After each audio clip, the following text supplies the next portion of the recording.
Karena saya rasa di kita itu kadang kita masih suka dikelabui dengan hal-hal misalkan orang menelpon mengakui dari suatu institusi tertentu lalu minta data pribadi kita. Saya rasa masyarakat juga harus berpartisipasi untuk meningkatkan kesadaran mereka dengan meningkatkan literasi terhadap digital maupun terhadap pelindungan data secara umum gitu, sehingga mereka juga bisa lebih memproteksi data-datanya, lebih selektif ketika menggunakan suatu platform tertentu atau membagikan datanya ke orang lain.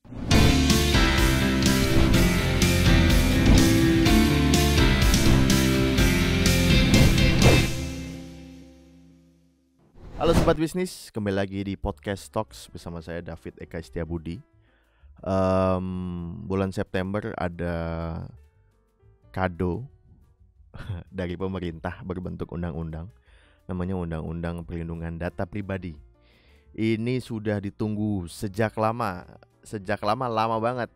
Kalau sekarang 2002 disahkan berarti sudah 10 tahun sejak naskah akademi pertama itu muncul ke permukaan, dan kayak 6 fase waktu yang berproses gitu ya hingga akhirnya sekarang terbit. Dan undang-undang ini mengatur soal perlindungan data pribadi. Ini cocokologi dari saya bahwa beberapa waktu terakhir kita banyak dikejutkan dengan bocor sana, bocor sini, sampai beberapa data kepala negara bocor juga. Barulah undang-undang ini terbit. Semacam ada umbul-umbul sebelum kita ke tempat hajatan ya.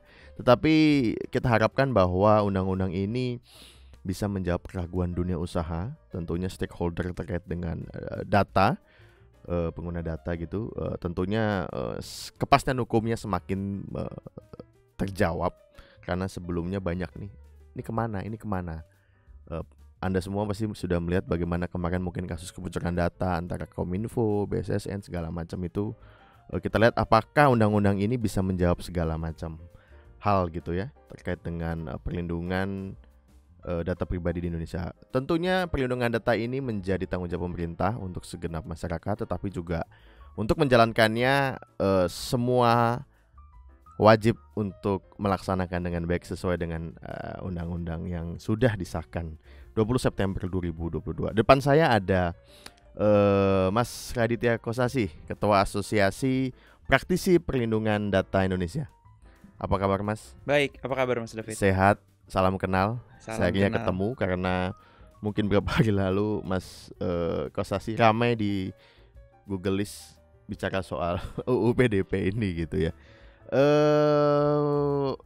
APPDI itu apa Mas? Kita mungkin ngobrol dulu soal asosiasi ini.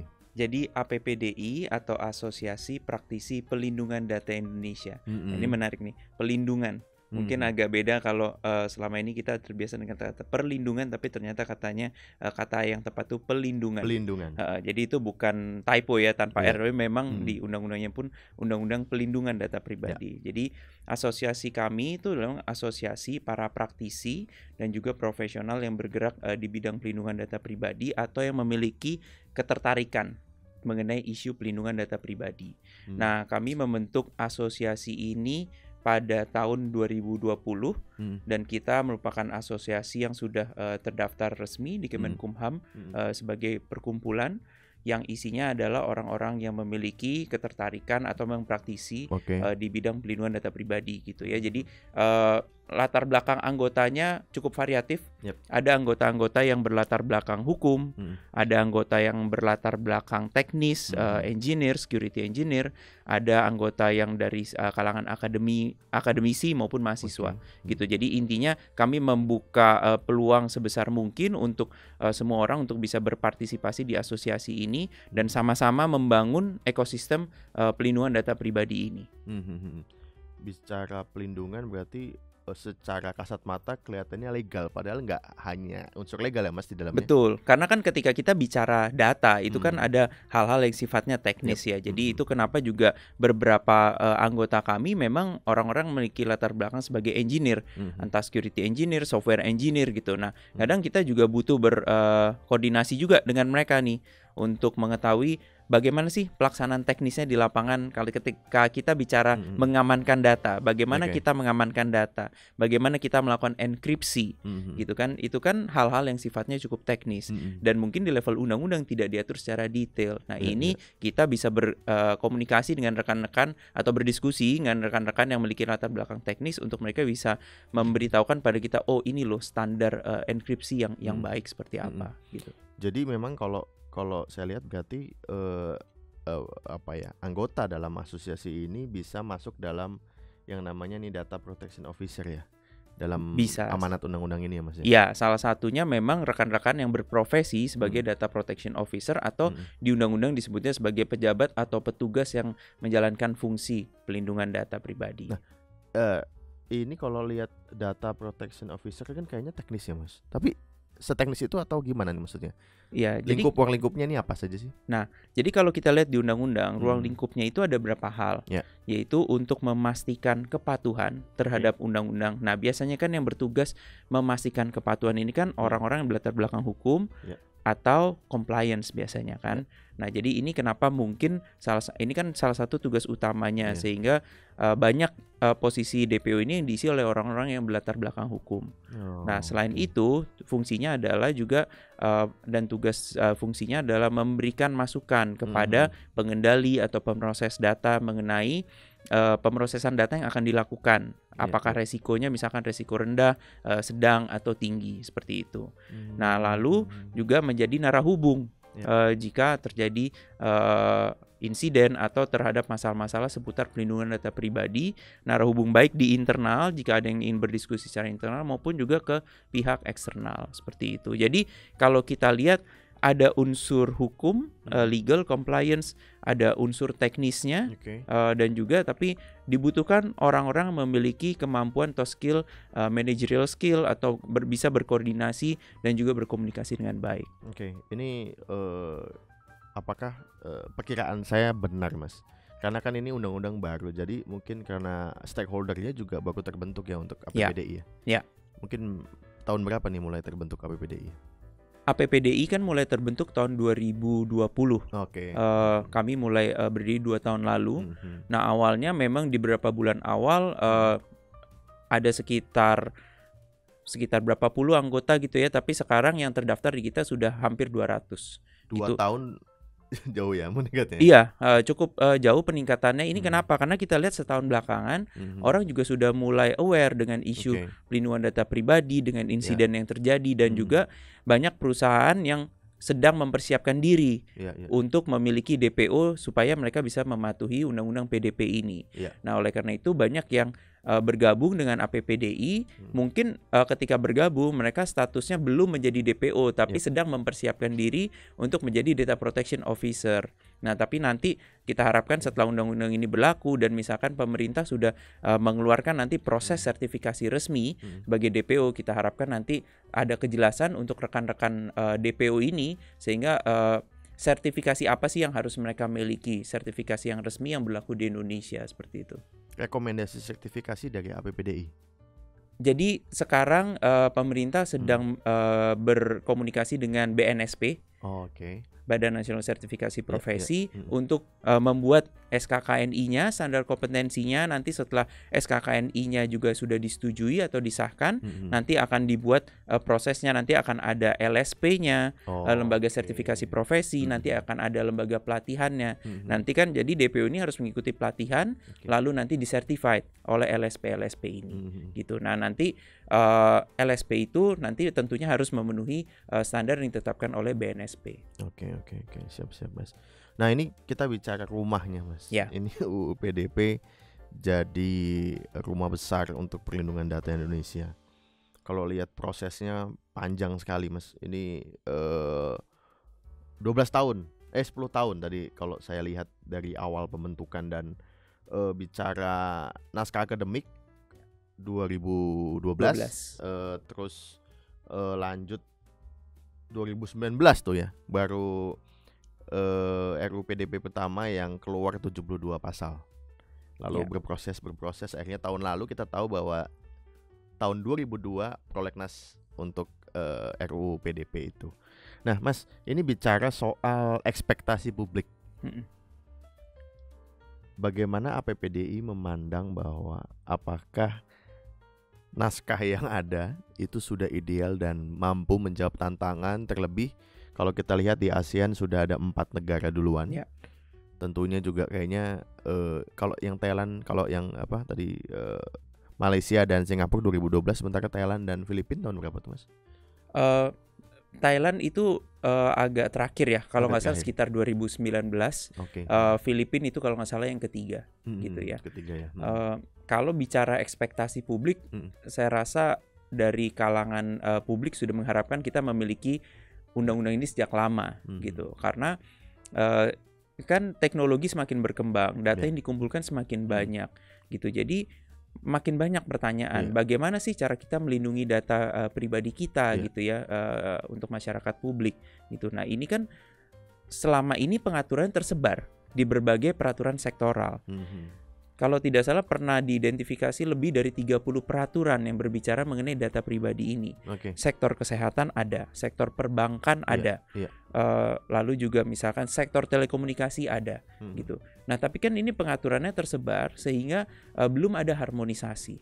Nah, harapannya dengan pengesahan RUU PDP ini yang sekarang menjadi undang-undang, itu ada harmonisasi dari pengaturan-pengaturan ini yang nanti juga cakupannya bisa mencakup sistem elektronik maupun non sistem elektronik. Karena dari Permenkominfo tahun 2016 sudah mengeluarkan peraturan untuk pelindungan data pribadi dalam sistem elektronik. Nah, tapi kan sebetulnya banyak data pribadi yang di luar sistem elektronik juga. Jadi harapannya sudah cukup tinggi untuk segera memiliki peraturan. Tapi kita lihat ke depannya bagaimana pelaksanaannya. Itu kan yang cukup penting juga. Kita bisa memiliki peraturan yang memberikan kepastian hukum, tapi pelaksanaannya pun harus jelas seperti apa. Awal muncul undang-undang ITE Mas, itu kan semuanya kaget ya. Karena mungkin semuanya harus tahu. Karena apalagi dengan literasi digital kita saat itu. Terus nah itu saya berkaca dari hal itu. UU PDP ini kalau bahasa produk ini end user produk nggak sih Mas? Atau wah ini lebih stakeholder, atau kalau saya bilang industri yang punya kepentingan utama dalam undang-undang ini? Saya rasa ini cakupannya cukup luas ya. Karena tentunya untuk para stakeholder yang seperti data pengendali, pengendali data, pemroses data, mereka jadi memiliki kejelasan sekarang sebetulnya apa yang menjadi kewajiban mereka, apa yang harus mereka lakukan dan bagaimana tanggung jawab mereka dalam mengelola data pribadi. Tapi juga untuk masyarakat publik itu sekarang hak-haknya menjadi jelas. Apa saja sih hak subjek data? Apa hak-hak yang mereka bisa perjuangkan sekarang? Karena kan sebenarnya pelindungan data pribadi ini turunan juga dari konstitusi kita. Setiap masyarakat berhak perlindungan atas dirinya sendiri. Itu lalu muncul hak privasi. Hak privasi itu penerapannya seperti apa? Nah, ini dijelaskan di undang-undang, memiliki hak untuk mengakses datanya, memiliki hak untuk memperbarui datanya, memiliki hak untuk menghapus datanya. Nah, itu kan hak-hak yang sekarang jadi jelas dimiliki oleh publik juga, atau subjek data yang memang datanya dikumpulkan. Jadi saya rasa cakupannya cukup luas, tapi nanti pelaksanaannya, implementasinya, turunannya itu yang nanti perlu kita perhatikan lebih lanjut. Ini menyiapkan infrastruktur pendukung kebijakan turunan, mungkin berbentuk dari peraturan pemerintah hingga permen. Ini kan masih banyak yang perlu disiapkan. Tadi sertifikasi, terus soal lembaga. Nah ini 2 tahun nih. Ini 2 tahun ini waktu yang cukup banyak atau sempit sekali Mas? Kalau melihat saya rasa bisa dibilang nih waktunya sebenarnya cukup sempit ya. Karena 2 tahun itu banyak hal yang harus dilakukan, termasuk salah satunya juga kelembagaannya seperti apa, gitu. Karena kan di undang-undang ini disebutkan nanti lembaga ini yang akan membuat peraturan turunannya, juga kan penerapan teknisnya seperti apa. Nah, tapi ketika kita bicara kelembagaan kan juga lembaga ini harus mempersiapkan diri, menyiapkan SDM-nya, lalu anggarannya, gitu kan. Jadi melihat hal-hal itu, saya rasa 2 tahun ini waktu yang cukup singkat sebetulnya, baik bagi pemerintah maupun bagi institusi pengendali data dan pemroses data. Karena kan banyak yang harus mereka lakukan. Kewajiban-kewajiban yang sekarang muncul di Undang-Undang PDP ini, mereka pun harus mempersiapkan diri. Jadi ini waktu yang cukup singkat sebetulnya bagi pemerintah maupun bagi publik. Kalau bicara soal benchmarking, Mas, ini kita kemana sih, Mas Kosasi? Benchmarking secara peraturan kita ini banyak terinspirasi dari GDPR, General Data Protection Regulation, yang berlaku di Uni Eropa. Ini juga mungkin yang dianggap sebagai golden standardnya sekarang untuk peraturan pelindungan data pribadi. Kalau kita lihat seperti Thailand, itu dia juga banyak mengadopsi konsep-konsep yang ada di GDPR. Lalu kalau Malaysia dan Singapura sama? Malaysia dan Singapura mereka sudah memiliki peraturan semenjak tahun 2012. Nah, 2012 GDPR belum ada. Sifatnya waktu itu hanya sebagai direktif di Eropa gitu ya. Jadi mereka bisa dibilang sudah memiliki lebih dahulu sebelum GDPR keluar. Jadi mungkin peraturan mereka nuansa GDPR-nya tidak terlalu kental gitu ya. Tapi peraturan-peraturan yang keluar pasca GDPR itu biasanya banyak mengambil GDPR sebagai referensi. Karena kita di salah satu pasal disebutkan bahwa referensinya kerjasama internasional juga tuh. Betul. Tetapi selama ini kalau saya lihat beberapa undang-undang yang mungkin yang saya pahami seperti persaingan usaha, di situ juga ada kerjasama internasional, tetapi sepertinya kurang works ya, Mas. Bagaimana kalau tentang data? Karena kan kita bicara, mungkin kalau berkaca dari contoh-contoh belakangan, ini hacker di mana sih? Atau yang membocorkan di mana? Lokasinya tidak di Indonesia. Nah, ini bagaimana menerjemahkan kerjasama internasional, Mas? Ini saya agak loncat-loncat sedikit.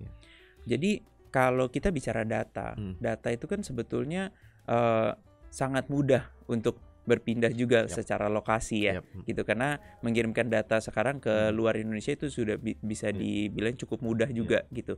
Jadi dan dalam hal terjadi insiden kadang bisa aja lokusnya itu bukan di Indonesia gitu. Ternyata itu terjadi di server yang misalkan di luar Indonesia, tapi misalkan isinya data-data warga negara Indonesia seperti itu. Nah, ini kan makanya ini membutuhkan kerjasama yang baik juga.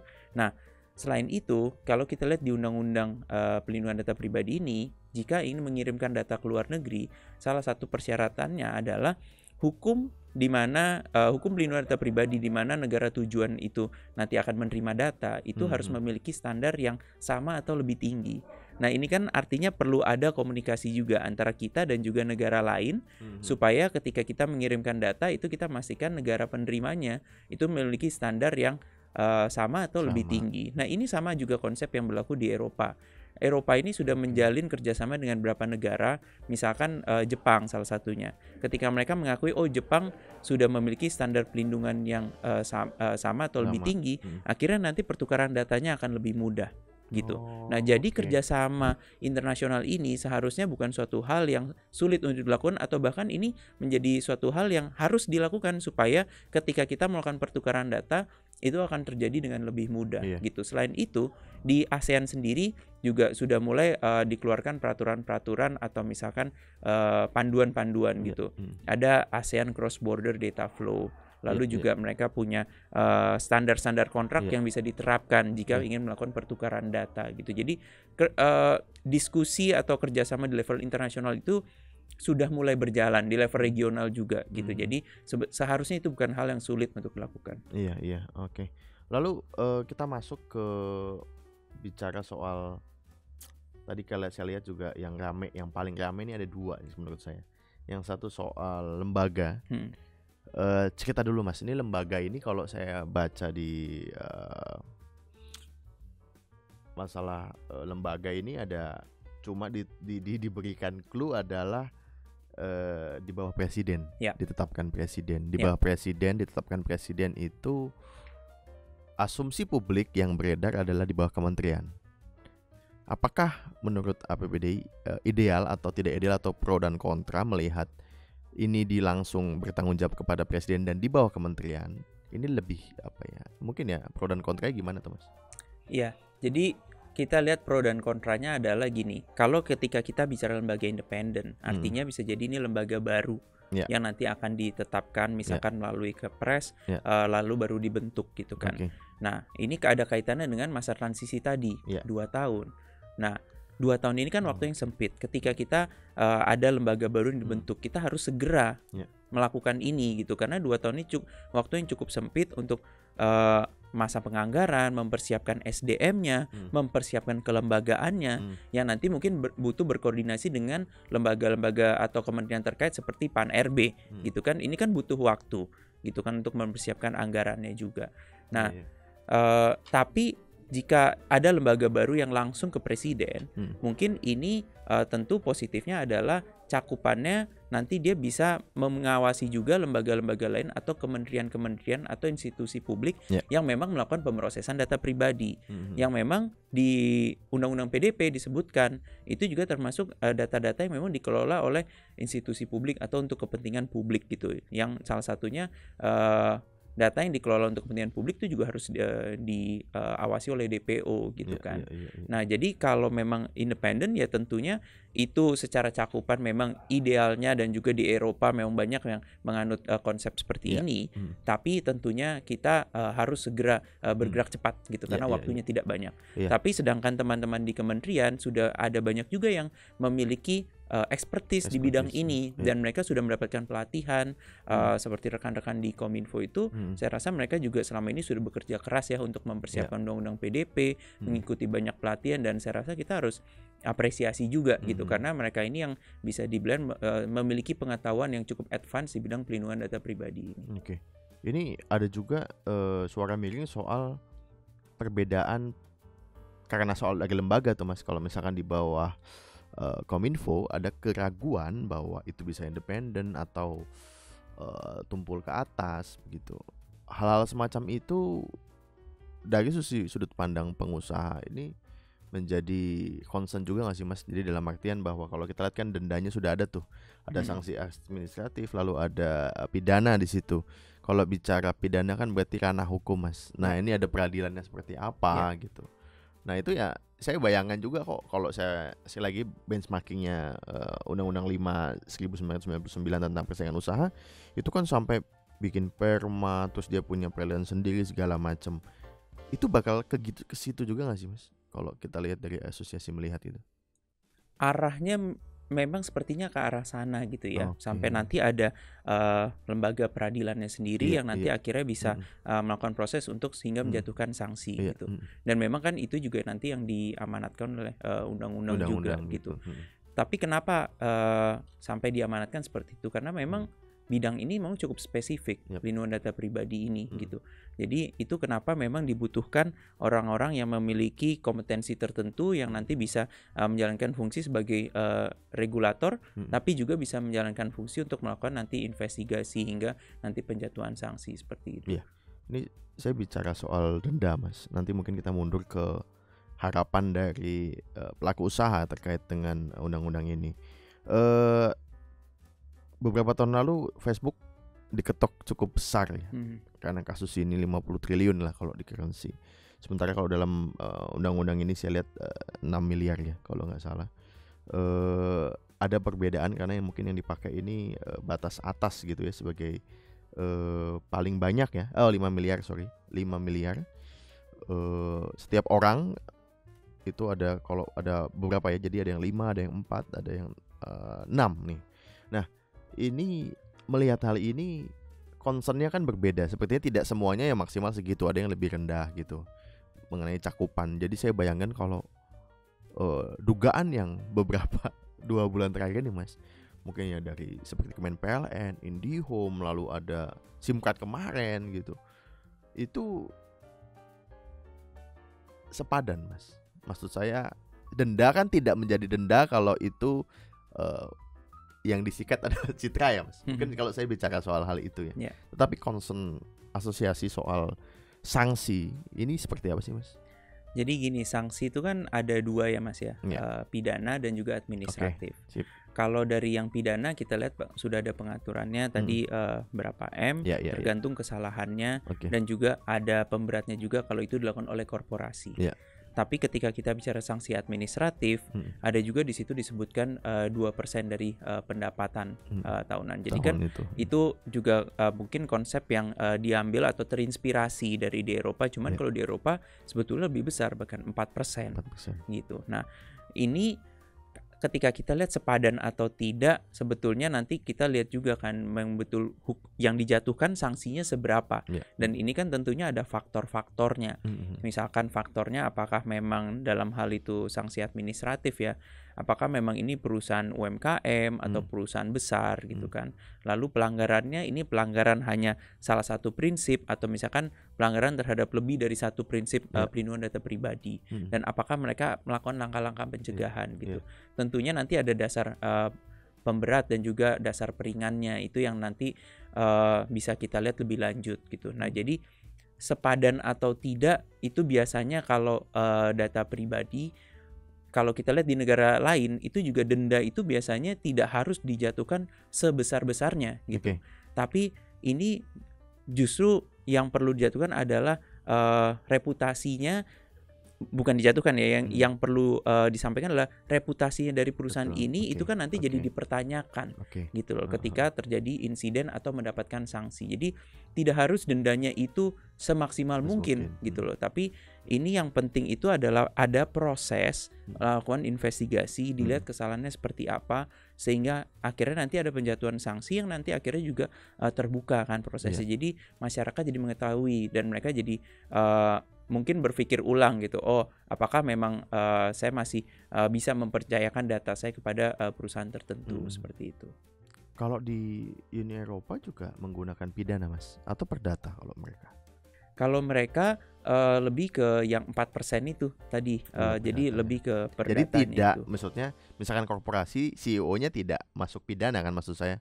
Tidak dalam ranah pidana, tapi kan kalau kita kan ini memilih pidana ya, bukan perdata gitu. Jadi memang mungkin ada pertimbangan khusus terutama kalau kita lihat kasus-kasus yang terjadi itu kan kalau kita lihat pidananya di sini kan dalam hal apa, itu kan bukan dalam hal tidak patuh, tapi dalam hal ada penyalahgunaan atau misalkan orang menggunakan data pribadi orang lain untuk kepentingan dirinya sendiri. Ini kan yang terindikasi fraud kan. Nah, kalau ini kan memang ada tindak pidananya gitu ya. Jadi ini memang ada, kalau di kita ada gabungan nih, ada unsur pidana, ada unsur administratifnya gitu ya. Nah, pidananya dalam hal terjadi misalkan hal-hal seperti itu yang terindikasi fraud atau misalkan akses tanpa hak gitu. 2 tahun ke depan ini apa yang mendesak, Mas? Yang maksud saya kalau sempit kan berarti ada prioritas ya. Betul. Yang menjadi supaya peraturan ini karena kan langsung berlaku nih. Sehingga kalau ngerinya 2 tahun lagi ya. 2 tahun lagi efektif. Kalau misalkan 2 tahun lagi kayak ketakutan saya seperti ITE, semuanya kena. Dalam artian misalkan saya membocorkan data Mas Kosasih nih, data NIK segala macam. Sebenarnya kan kalau kita bicara praktik pembocoran data jual beli ini konvensional dari dulu juga sudah dilakukan gitu ya. Tetapi kan hukumannya juga sepertinya bermacam-macam tuh. Ada yang model hal-hal lain gitu. Nah, kalau yang untuk publik sendiri, Mas, ini saya tidak dalam ranah kita masyarakat yang awam. Ini yang perlu kita siapkan apa? Itu dari sisi itu juga ya, Mas. Jadi ada 2. Jadi soal apa ya yang kita bentuk paling cepat, yang kedua bagaimana masyarakat harus menyiapkan diri gitu. Iya. Jadi apa yang mendesak mungkin dalam 2 tahun ini ya kita harus menunggu nih segera keputusannya, kelembagaannya seperti apa. Karena lembaga itu nanti juga akan bertanggung jawab membuat peraturan turunan dan banyak tugas fungsinya yang lain ya. Jadi ketika lembaga itu sudah jelas siapa yang akan menjalankan dan mereka kan mulai bisa mempersiapkan diri gitu. Nah, termasuk juga ini nanti kalau peran serta masyarakat di situ sesuai dengan undang-undang ini juga gitu. Peran masyarakat itu diharapkan untuk meningkatkan awareness dari peraturan ini gitu. Karena saya rasa di kita itu yang masih sering terjadi juga social engineering gitu. Jadi kadang kita masih suka dikelabui dengan hal-hal misalkan orang menelpon mengakui dari suatu institusi tertentu lalu minta data pribadi kita.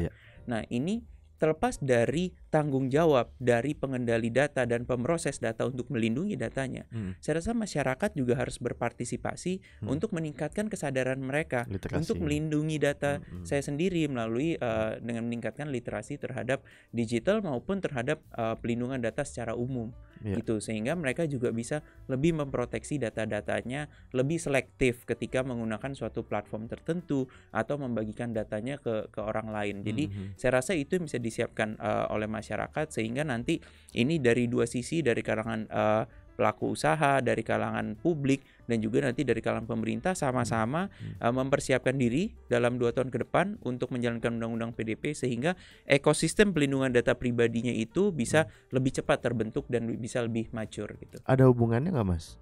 Masyarakat, DPO, kan kalau DPO tadi bilang narahubung ya. Iya. Narahubungnya ini misalkan dia akademisi kan berarti ke mungkin institusinya.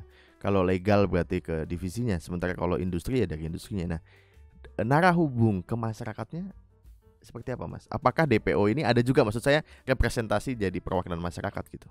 Ya, jadi gini, DPO itu kan ditunjuk oleh si pengendali atau pemproses data gitu ya, untuk memastikan kepatuhan dan juga menjadi narahubung. Nah, perannya dia menjadi narahubung kepada publik atau kepada penggunanya atau ke data subjeknya adalah dia harus menyampaikan kan bagaimana mereka memproses data ini, lalu apa saja yang mereka lakukan, datanya dibagikan kepada pihak mana, atau data apa saja dikumpulkan. Yang kadang ini dikomunikasikan lewat peraturan privasi, privacy policy, privacy notice. Ini yang ketika kita mau menggunakan platform, kita mendapatkan link apakah Anda setuju terhadap kebijakan privasi ini.